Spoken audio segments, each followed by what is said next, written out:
Welcome back students. तो आज के इस वीडियो में मैं कुछ खास प्रीवियस ईयर के ऐसे क्वेश्चंस को लेकर आया हूं जो कि बार बार पूछे गए हैं। और देखिए, सबसे बड़ी सवाल है कि किसी भी एग्जाम्स को देने के पहले प्रीवियस ईयर में पूछे गए क्वेश्चंस बहुत मायने रखते हैं। इसलिए कुछ ऐसे पुराने पूछे गए सेट्स को आप लोग जरूर बनाइए जो कि बार बार रिपीट हो जाते हैं। इससे आपको काफ़ी फायदा होगा। कुछ ऐसे क्वेश्चंस मिलेंगे जो कि आपको चैप्टर के दौरान नहीं मिल पाते हैं। तो आज मैं आप लोगों को कुछ खास स्पेशल सेट पढ़ा रहा हूं। ऐसे क्वेश्चंस बार बार पूछे जाते हैं, इसलिए इस तरह के क्वेश्चंस की प्रैक्टिस करना बहुत जरूरी है। आइए फिर स्टार्ट करते हैं आगामी सभी परीक्षा के दृष्टिकोण से, चाहे वो आपके एसएससी जीडी हो, चाहे आपके वो यूपीएसआई हो, चाहे आपके इस समय ग्रुप डी आने वाली है, एनटीपीसी 2 एग्जाम है। सारे एग्जाम्स की दृष्टि से आपके लिए ये काफ़ी इंपॉर्टेंट सेशन होने जा रहा है, इसलिए इस वीडियो को पूरा देखिएगा। सभी सवाल को अच्छे तरीके से सीख लीजिए और काफ़ी मस्त सॉल्यूशन बतलाने जा रहा हूँ, बिल्कुल दिल को छू लेने वाला सॉल्यूशन। तो इस वीडियो को अंत तक जरूर देखिएगा, यही रिक्वेस्ट है। तो चलिए फिर स्टार्ट करते हैं आज के खास सेशन को। चलिए,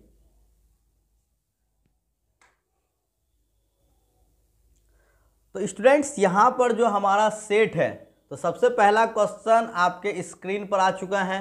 तो सबसे पहला जो क्वेश्चन है ये आप देख रहे हैं कि आपका क्वेश्चन है tan 3 theta into tan 7 theta. ये आपका दिया गया है इक्वल टू आपका 1 है। तो यहाँ पर आपको निकालना क्या है, tan थीटा प्लस 36 डिग्री की वैल्यू। तो सबसे पहले इस तरह के सवाल को बनाने के लिए एक बात हमेशा आपको याद रखना है कि जब भी tan A into tan B की वैल्यू अगर 1 दी गई है तो इसका मतलब होता है कि इस जगह पर A प्लस B बराबर हो जाएगा आपका 90 डिग्री हमेशा। अगर आप इस चीज़ को याद रखते तो ये सवाल बेहद आसान है। यानी कि अगर A को हम लोग 3 थीटा मान लें, B को 7 थीटा मान लें, तो 3 theta plus 10 theta equal to 90 degree हो जाएगा। यानी कि आपका tan theta equal to 90 degree, इसलिए थीटा इक्वल टू आपका 9 डिग्री हो गया। अब देखिए, आपसे सवाल क्या मांगा गया है कि tan थीटा प्लस 36 डिग्री। तो यहाँ पर आपका tan जो थीटा की वैल्यू है वो 9 निकल गया, तो 9 प्लस 36 बराबर आपका हो गया tan 36 9 45 डिग्री। और tan 45 डिग्री की वैल्यू क्या हो जाती है, 1 हो जाती है। देखिए, समझ में आया या नहीं? मज़ा आया हो तो बिल्कुल कमेंट में हमें बताइएगा।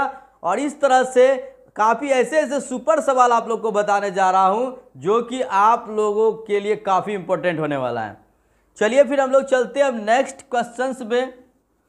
तो स्टूडेंट्स, दूसरा सवाल आपके स्क्रीन पर है। आप देख रहे हैं कि यदि x बराबर 6 प्लस 2√6 है, यहाँ आपको वैल्यू दी गई है x बराबर 6 प्लस 2√6 दी गई है।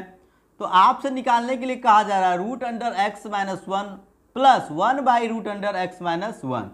तो यहाँ पे सबसे पहले हम लोग क्या करेंगे, देखिए चूंकि यहाँ पे आपके रूट के अंदर x माइनस 1 है, तो सबसे पहले हम लोग x माइनस 1 की वैल्यू प्राप्त करते हैं। तो x माइनस 1 अगर हमने इधर कर लिया तो यहाँ पर भी हम लोग माइनस 1, दोनों तरफ माइनस 1 करेंगे। चूंकि ये दोनों बराबर है तो दोनों तरफ माइनस 1 कर देंगे, तब भी दोनों बराबर होगा। तो x माइनस 1 की जो वैल्यू है 6 माइनस 1 यानी 5 और प्लस 2√6। क्लियर है? अब ये देखिए x माइनस 1 की वैल्यू प्राप्त हो गई। अब हम यहाँ से रूट अंडर x माइनस 1 यानी कि रूट अंडर 5 प्लस 2√6 और plus 1 by root under 5 plus 2√6, यानी दोनों x माइनस 1 के जगह पे हमने उसका वैल्यू 5 प्लस 2√6 ये रख दिया। अब देखिए 5 प्लस 2√6 का रूट ओवर यानी इसका वर्गमूल निकालना है। तो वर्गमूल हम लोग कैसे निकालते हैं, ये जो 2ab वाला पोर्शन होता है इसमें से सूत्र का जो 2 है वो हम लोग हटा देते हैं, यहाँ आपके √6 हो गया। तो जब आप √6 का फैक्टर करेंगे तो √6 का फैक्टर आपका √2 और √3 के रूप में आ जाएगा। इसका मतलब a का वैल्यू √2 हो जाएगा और b का वैल्यू √3 हो जाएगा। इसका मतलब ये जो टोटली है ये √2 प्लस √3 का ये होल स्क्वायर हो जाता है। तो यहाँ भी आपके ये हो जाएगा आपका √2 प्लस √3 का होल स्क्वायर हो गया रूट के अंदर में। अब देखिए, यानी कि रूट और स्क्वायर खत्म कर लेंगे तो यहाँ पर आपका √2 प्लस √3 हो जाएगा और प्लस 1 बाई √2 प्लस √3 हो गया। तो यहाँ पर देखिए कि अगर यहाँ पर हम लोग इसको इस तरह से लिख सकते हैं, √2 प्लस √3 के जगह पे √3 प्लस √2 लिख लेंगे, और इसे भी हम लोग इस तरह से लिख सकते हैं, चूँकि प्लस में है तो कोई प्रॉब्लम नहीं होगी। अब ये देखिए यहाँ पर √3 प्लस √2 है, और जब भी आपका डिफरेंस 1 हो तो ये हम लोग 1 हटाएंगे तो ये ऊपर में आ जाएगा और इसका चिन्ह सिर्फ बदल जाएगा, यानी ये हो जाएगा √3 माइनस √2। अब देखिए यहाँ पर आपका √2 प्लस माइनस कट गया, और √3 यानी कि ये आपका हो गया 2√3। तो 2√3 आपका ऑप्शन ए हो गया इस सवाल का बिल्कुल ही सही जवाब। देखिए बिल्कुल आप लोग समझ गए होंगे, इस सवाल का सही जवाब आपका क्या हो गया, 2√3 हो गया। ठीक है, तो समझ गए होंगे। चलिए हम लोग चलते हैं अब नेक्स्ट क्वेश्चन पे, और अगला क्वेश्चन जो है वो आपके स्क्रीन पर आ चुका है। तो अगला क्वेश्चन को हम लोग पढ़ते हैं, क्या है। देखिए अगला क्वेश्चन है कि 11 लगातार सम प्राकृत संख्याओं का औसत 50 है। 11 लगातार सम संख्याओं का औसत 50 है, तो उसमें से सबसे बड़ी और सबसे छोटी संख्या का योग क्या होगा। देखिए एक चीज़ हमेशा याद रखना है आपको कि जब भी कोई लगातार संख्या हो, ये लगातार मान लेते हैं, अगर लगातार कोई भी संख्या होती है तो जब भी इसका एवरेज होता है वो ठीक बीच में होता है। यानी कि देखिए इसका औसत 50 है तो 50 ठीक बीच में होगा, और फर्स्ट प्लस लास्ट का भी एवरेज वही होता है जो कि आपके पूरे सीरीज का एवरेज होगा। यानी कि इधर देखिए यहाँ पर आपके सबसे छोटी संख्या होगी और सबसे लास्ट में सबसे बड़ी संख्या होगी, और इसका एवरेज 50 दिया गया है, तो सबसे छोटी और सबसे बड़ी संख्या का भी एवरेज 50 ही होगा। अब इसके अंदर अगर 11 संख्या है, सम संख्या है, तो इसका औसत 50 है, तो सबसे छोटी और सबसे बड़ी का भी औसत 50 होगा। तो सबसे बड़ी और सबसे छोटी का जो योगफल हो जाएगा वो 50 दूनी कितना हो जाएगा, 100 हो जाएगा। यानी कि ऑप्शन आपका सी 100 बिल्कुल हो गया सही जवाब। यानी सबसे बड़ी और सबसे छोटी संख्या का योग हमेशा क्या होगा, एवरेज का डबल हो जाएगा। तो उम्मीद है कि आप लोग काफ़ी बेहतरीन तरीके से इस लॉजिक को समझ गए होंगे, और इस तरह के डिटेल्स में समझने के लिए आप हमारे चैनल पर और भी वीडियो देख सकते हैं, जिसमें कि हमने एवरेज के बारे में बहुत ही अच्छे तरीके से समझा दिया है। आइए फिर चलते हैं हम लोग नेक्स्ट क्वेश्चन की तरफ, और अगला क्वेश्चन अब हम लोग देखते हैं अगला क्वेश्चन हमारा क्या होने वाला है। तो अगला क्वेश्चन देखिए आपके स्क्रीन पर आ चुका है। अगला क्वेश्चन जो हमारा है, 3 क्रमिक पूर्णांक संख्याओं का कुल योग 1350 है। देखिए 3 क्रमिक संख्या है, 1 2 3, और तीनों क्रमिक मतलब एक के बाद एक आने वाली संख्या, और इसका योगफल टोटल 1350 है। देखिए जब भी क्रमिक संख्या होता है तो हमने क्या बताया कि उसका माध्य कहाँ होगा, इसका माध्य बीच में होता है। ठीक, इसका माध्य ठीक बीच में होता है। तो 1350 3 संख्याओं का योग है, तो इसका एवरेज हमारा कितना हो गया, एवरेज 450 हो गया। तो जो 450 है वो बीच की संख्या है। और अब आपसे सवाल यहाँ पर क्या पूछा जा रहा है, ये देखिए सवाल आपसे पूछ रहा है कि सबसे छोटी और सबसे बड़ी संख्या का जो योग है वो क्या होगा। अब देख लीजिए यहाँ पर आप कि जो सबसे बड़ी और सबसे छोटी का योग हमने क्या बताया था, एवरेज का डबल हो जाता है। यानी कि 450 गुना 2, इसका सही जवाब क्या हो जाएगा आपका, 900 हो जाएगा। सबसे बड़ी और सबसे छोटी संख्याओं का योग क्या हो जाएगा, 900 हो जाएगा। क्लियर है। तो उम्मीद है कि आप लोग इस चीज़ को भी अच्छे से समझ गए होंगे। आइए चलते हैं अगले सवाल के बीच। अगला सवाल हम लोग का है, चलिए फटाफट भेज दीजिए स्क्रीन पर हमारा अगला सवाल। देखिए अगला सवाल आपका है कि 11 से 63 के बीच की सम संख्या का औसत क्या होगा। अब देखिए 11 से 63, तो 11 से 63 के बीच की जो सम संख्या है तो उसमें से इसका औसत क्या होगा। 11 से 63 के बीच की सम संख्या, तो 11 के जस्ट बाद हमारा कौन सा सम संख्या आ रहा है, 12 आ रहा है, और 63 के जस्ट पहले हमारा सम संख्या कौन आएगा, 62 आएगा। यानी कि 11 से 63 के बीच पहली सम संख्या 12 होगी और अंतिम सम संख्या 62 होगी। तो देखिए हमने क्या बताया था, जब भी लगातार संख्याएं हो, जितनी भी संख्याएं हो, उसका जो एवरेज होगा पहली प्लस अंतिम का योग का बट्टे 2 हो जाएगा। तो 62 और 12 हमने जोड़ दिया तो 74 और 74 का औसत क्या हो जाएगा 37 हो जाएगा। देखिए ऑप्शन सी हो गया इस सवाल का बिल्कुल सही जवाब, यानी कि 11 से 63 के बीच जो सम संख्या उसका औसत कितना हो गया 37 हो गया। बताइए स्टूडेंट्स मजा आ रहा है या नहीं? इस चैनल पर आप बिल्कुल ऐसी लॉजिक सीख रहे हैं, बिल्कुल देखते के साथ सवाल का जवाब आप देंगे और बिल्कुल आप मैथ के धांसू विद्यार्थी बन जाएंगे, ये मेरा दावा है। लगातार हमारे चैनल पर बने रहिए क्योंकि हम आपको सिखाते हैं मैथ की सबसे सुपर लॉजिक। चलिए आगे बढ़ते हैं और आगे हमारा जो सवाल है वो है आपका अगला। देखिए आपसे सवाल दिया कि 3 संख्या है जो कि 1/2, 2/3 और यहाँ पर 3/4 के अनुपात में है। क्या है अनुपात? अनुपात है आपका 1/2, अनुपात 2/3 और अनुपात 3/4। अब आपसे कहा जा रहा है कि सबसे बड़ी और सबसे छोटी संख्याओं का जो अंतर है वो 36 है। तो यहाँ पर क्या करना है? संख्या ज्ञात करना है। तो सबसे पहले जब भी हम लोग यहाँ पर इस संख्या को निकालेंगे तो सबसे पहले अनुपात को हमें सरल अनुपात बनाना होगा।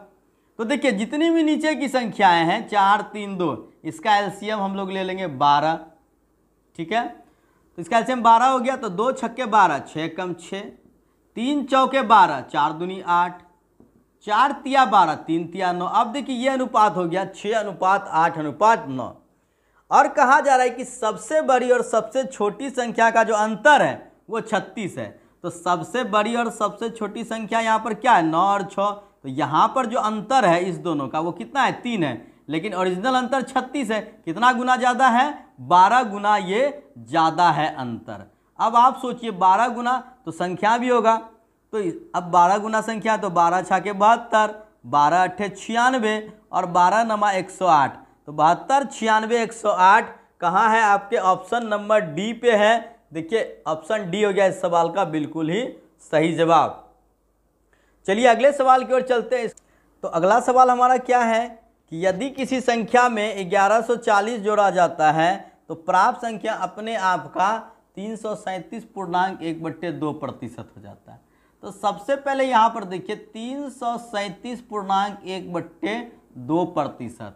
तो यहाँ पर हम लोग देखेंगे 337 है तो 337 हमारा क्या होता है? देखिए 3 + 37.1/2%। अब ये फ्रैक्शन में ले लेते हैं हम लोग। 300 का हमने 3 मान लिया और 37.1/2% जो हमारा होता है वो होता है 3/8 हो जाता है, ठीक है। तो यहाँ पर हमारा 8 तिया 24, 3 27 बटा हमारा क्या हो गया 8 हो गया। 27 बटा हमारा ये 8 हो गया है। तो यहाँ पर देखिए जो मूल संख्या है वो 8 है और ये 8 से 27 होगा तो वो अपने आप का 337.1/2% हो जाएगा। यानी 8 का 337.1/2% 27 है। तो 8 से 27 करने के लिए हमने इसमें कितना जोड़ा है 19 जोड़ा है, लेकिन यहाँ पर हम लोग कितना जोड़ रहे हैं 1140 जोड़ रहे हैं। तो 19 छाके 114 यानी कि कितना गुना ज़्यादा हम जोड़ रहे हैं 60 गुना ज़्यादा। तो ये भी संख्या जो आपका 8 है मूल संख्या 8 वो भी 8 नहीं होकर 60 गुना ज़्यादा यानी 8 छाके 48 वो संख्या कितना हो जाएगा 480। आपका ऑप्शन ए हो गया बिल्कुल ही सही जवाब। वो संख्या कितना हो जाएगा 480 हो जाएगा।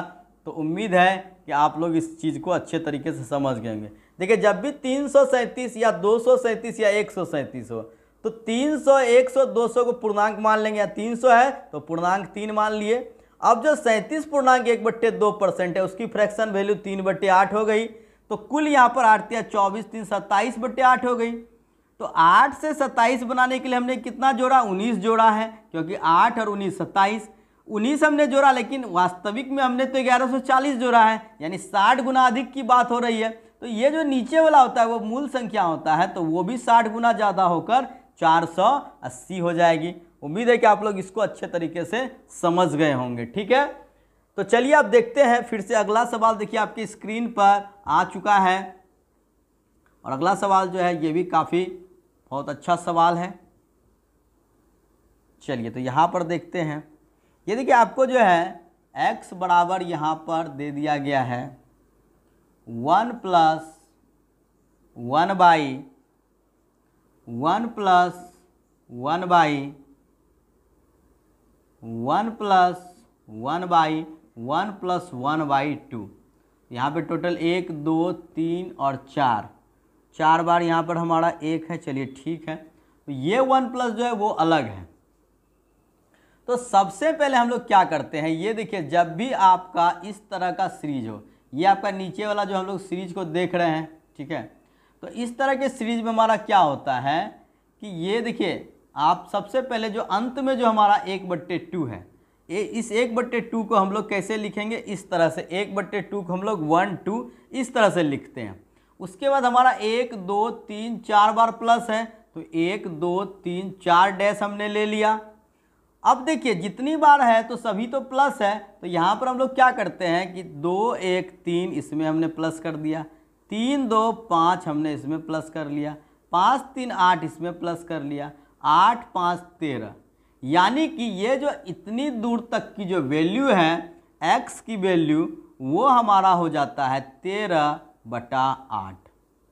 समझ गए होंगे आप लोग। यानी ये जो अंत में जो आएगा हमारा 13, तो ये 13 हमारा ऊपर में हो जाएगा 13/8, ये x का वैल्यू, यानी कि ये जो इतना का सॉल्यूशन होगा ये हमारा प्राप्त हो गया। अब आपसे सवाल में कहा जा रहा है कि 2x + 7/4 की वैल्यू आपको निकालनी है। 2x + 7/4, तो ये हमारा 2 गुना x की वैल्यू है 13/8 और प्लस 7/4, तो 2 चौके 8 हमारा हो गया।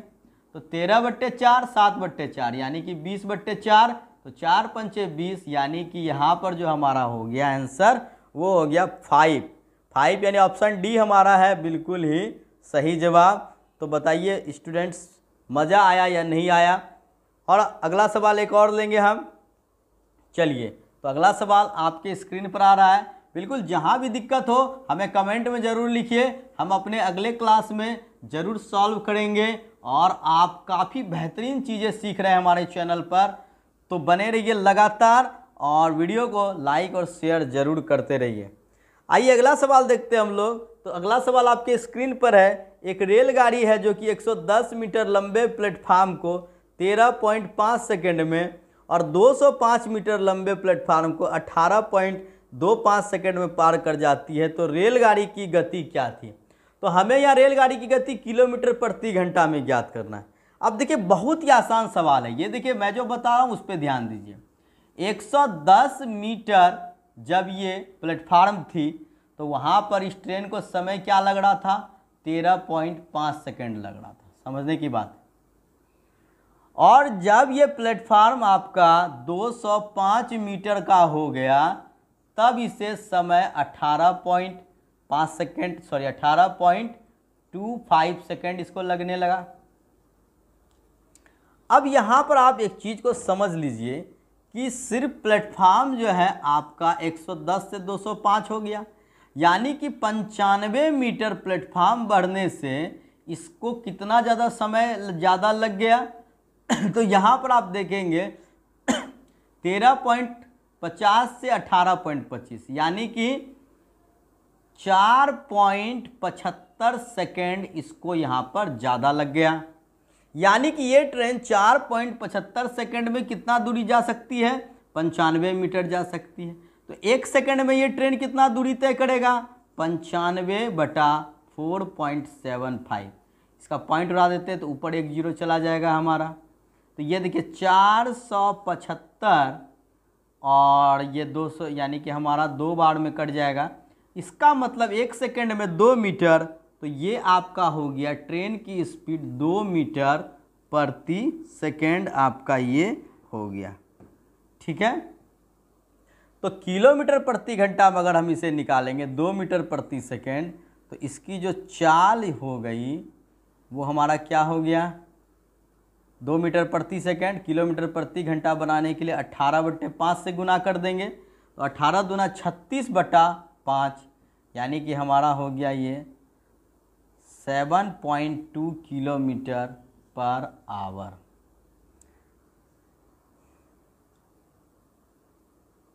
सॉरी यहाँ पर जो थोड़ा सा मिस हो गया, देखिए यहाँ 4.75 था तो ये डबल जीरो हमारा ऊपर जाता, तो यहाँ से हमारा 20 होता, तो सॉरी 20 मीटर प्रति सेकेंड हो जाता। तो 20 मीटर प्रति सेकेंड यानी 5 चौके 20, तो 18 चौके यहाँ 72 किलोमीटर प्रति घंटा इस ट्रेन का चाल हो गया। समझ में आया या नहीं बताइए।